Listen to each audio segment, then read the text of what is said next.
Excuse me, people. I know this is our first time ever coming to Columbia, but I got something to say. And I don't know how to say this, so I'm just gonna spit it out. I'm gay. Now what? If you were my friend, would you still be my friend? Who in here would say I knew it, I just didn't know how to prove it? Who in here would accept me for being true to self? I mean, who in here would dissect me? Who in here would disrespect me? Who in here would run out that door right there, wishing they never met me? And I know carrying such a burden, and it can be unhealthy. Who in here would degrade me privately because publicly you're afraid to face me, want to stay away from me because you're scared of what they think? See me coming and hit the corner and start running. I know you see me, motherfucker. And now you got me wondering, is it my fault? I mean, why did God curse me? I mean, should I have been born a woman? I mean, why didn't God reverse me? I mean, I am what I am cosmetically. I refuse to have any type of surgery. What if my mother disowned me and my brother stared at me like they wanted to murder me? Because for years I was quiet for them, but now I admit I like him. I'm wrong. The nerve of me. Come on. I get zero support from my family at a time when I barely understand me. And every time I speak, folks checking to see where my hands be. Look at his hands on his hip. Look at his palms up. That's not manly. I mean, I love me, but I can't stand me. And my uncle, he's sending me text messages. Is this true? My nephew is sweet as candy? And I respond back, Unc, it's a personal choice, and I would appreciate your support.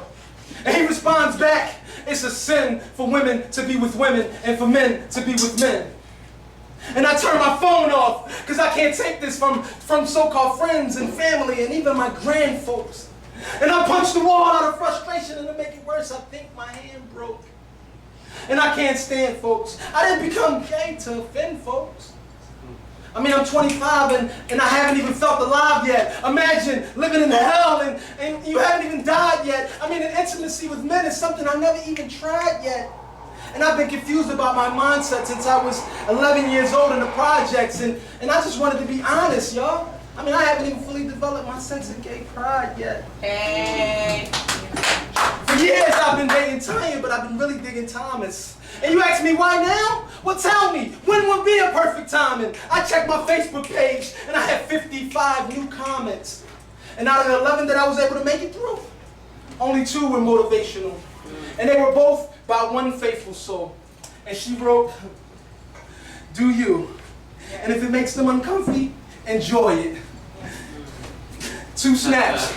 You go, boy. Be flamboyant. But the other 9 were meant to torment. See, for years I lay dormant, courting Jane, but wasn't James. I mean, I watched ABDC, but not for little mama, but Jane? See, I am one of God's creations, so why am I to be blamed? I mean, the same parties I used to be the life of, I'm no longer accepted in. The hardest part about applying for jobs now is finding a personal character reference. And I'm living in hell. I mean, Philadelphia to me is hell. So I moved to where no one knew me. I moved to ATL. See, now it's a slow transition. It's a slow transition. Even in a place that seems saturated with as many gays and straights, and if you want to count bis and, down low guys, homosexuality there is on the rise. And my family and my friends, I miss them. And I wish that I could be going through these experiences with them. I mean, I'm still Jermaine. I'm still Viola's son. I still watch football on Sundays. I still know how to hold my room. I still want children one day. And just because I'm gay doesn't mean I can't mold a son into a man that's responsible and respectful and thoughtful. And some of these children today, they have 2 straight parents, and they say things that are so awful. I mean, realistically, should be unlawful. Not mine. Amen. I mean, he called me a fruitcake. Don't he know that I bench press twice his weight? I mean, he called me a fag. Don't he know that I will beat his little ass? He better go and get his fucking dad and fall back for his own sake. Speak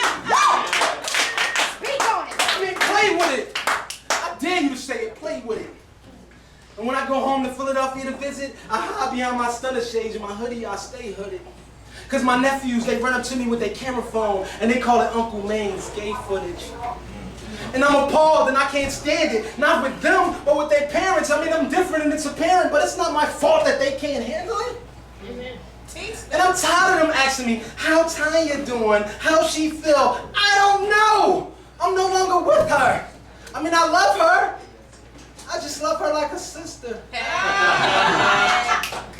I mean, she had to know. You know how many times I used to throw up after I kiss her? I mean, she would kiss me all over and it never got my dick up. Oh, shit. And listen, don't get it twisted. If I was straight, I would definitely pick her. I mean, she's sexy and she got a big butt. But look at me now. My fashion sense is all mixed up. And when I go back to Atlanta, my uncle, my nephews, they say, Uncle Maine, do they call you Miss now instead of Mister?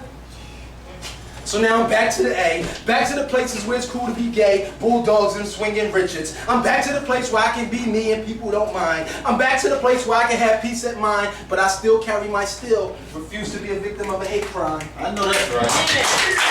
So in my spare time, I create rhymes. And I know I'm dope, but I can barely get a feature. I mean, it's Tuesday right here today. But I can't wait till tomorrow, Wednesdays at Saria's, because in there I can be me without being mean mug. I can be accepted and be a dream of being loved by people like Teresa Davis and Queen Sheba. Right And I need that. I mean, any and all positive feedback, because whether it's in front of a crowd or in private, I'm gay and I'm not gonna hide it. And there's no more peeking out of the closet. And I have one question for y'all. Have you fully arrived yet? See, out of my 34 years on this earth, I've learned to appreciate people for what they're worth. Because, you know, being X'd out for what you are and what you believe in, it can really hurt. So pray for me. I mean, don't play God just because you religiously go to church. And no. See, I'm not gay. But I got friends that are. And they just play the hands that they dealt. Imagine if you were dealt those same cards. See, I had a friend growing up, and we just gonna call him Bernard, and me and him, we was tight like Richie and Poetz, like Raj and Rerun, until I found out he was gay, and it totally shocked me. And we had friends, they used to tease him and call him sissies and black Liberaces. And I was rude without reason. And I judged him prematurely because my good friend growing up, he left Courtney to be with Corey. And it didn't sit well with me, even after he assured me of his purity when it came to our friendship. And me, feeling like the man that I thought I was, I went out and got with like 10 chicks. Just to prove my masculinity to society, but that was the foolish pride of me, letting opinions of outsiders bother me. So I was finally man enough to offer him an apology. And because I was man enough to admit it, he was man enough to forgive it. And like Jimi Hendrix used to say, it's your life and you gotta live it. That's right. So I respect him as a man, I respect him as a friend, and I respect his different ways. And this is a message that needs to be said from someone straight. Have pride in being you. Have pride in being gay. Peace out.